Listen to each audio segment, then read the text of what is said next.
Gente, eu vou trazer alguns números alarmantes aqui.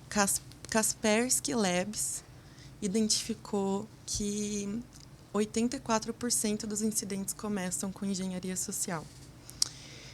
Números de outras instituições, estou tentando lembrar aqui qual é a referência, mas eu lembro que era 94% via phishing, por exemplo.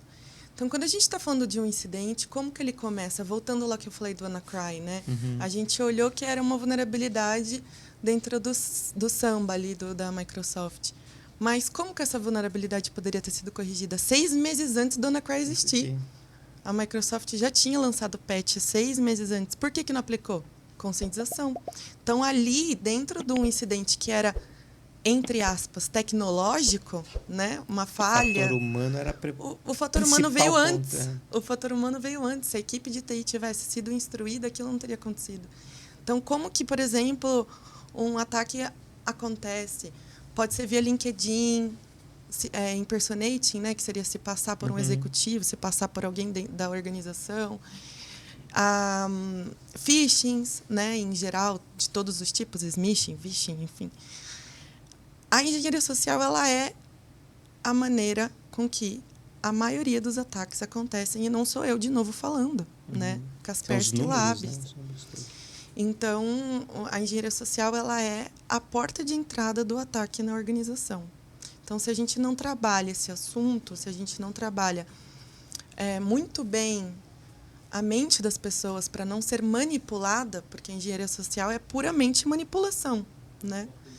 Então, se a gente não trabalha isso, nós teremos grandes problemas e grandes incidentes no futuro. Né? O famoso ataque lateral aí, Sim. Ele se usa, né, da fragilidade, da inocência das pessoas, vamos dizer assim, ou a má educação, né, como você falou, né, tá conscientizado, mas não está educado, né, Sim. das pessoas, usando o termo não pejorativo, mas a má educação das pessoas faz com que elas tomem ações que colocam em risco toda uma corporação. Sim, né? A curiosidade, o desconhecimento, a pressa, senso de urgência. A gente tem vários e o atacante sabe humanos. tudo isso, né? Sim. Eles usam da psique humana também para poder se aproveitar disso, né? Exatamente, né? A gente viu ali, por exemplo, o ataque do Twitter, que inclusive postaram através da conta do Bill Gates, do Twitter mesmo, falando que o Bill Gates estava... O Bill Gates postou, na verdade, mas não era o Bill Gates, né? Era o criminoso. E foi um cara de 17 anos, tá? Que postou lá pela conta do Bill Gates, quem transferir não sei quantos bitcoins para minha conta, eu vou dobrar o bitcoin e transferir de volta para você. E aí o Twitter conseguiu dropar lá a conta rapidão, mas o que aconteceu? Engenharia social.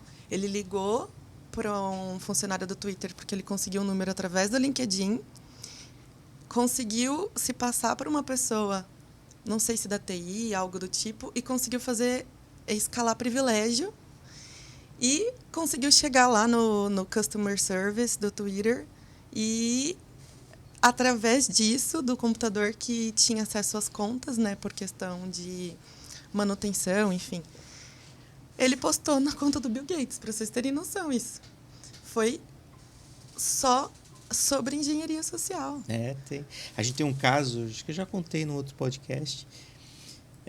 Nós tínhamos um teste de invasão para fazer num cliente e um dos nossos especialistas não estava conseguindo ter êxito, né? Ele é um cara que não gosta de perder.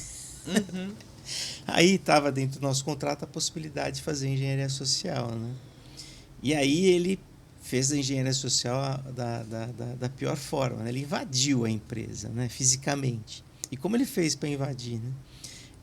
A empresa ficava num andar de um prédio e aí ele procurou no prédio um consultório médico. Ele marcou a consulta no consultório médico, chegou na portaria, se anunciou, o consultório médico autorizou a entrada, ele entrou, só que foi para outro andar. Aí usou o famoso tailgate, né? Alguém entrou, ele entrou atrás. Sim.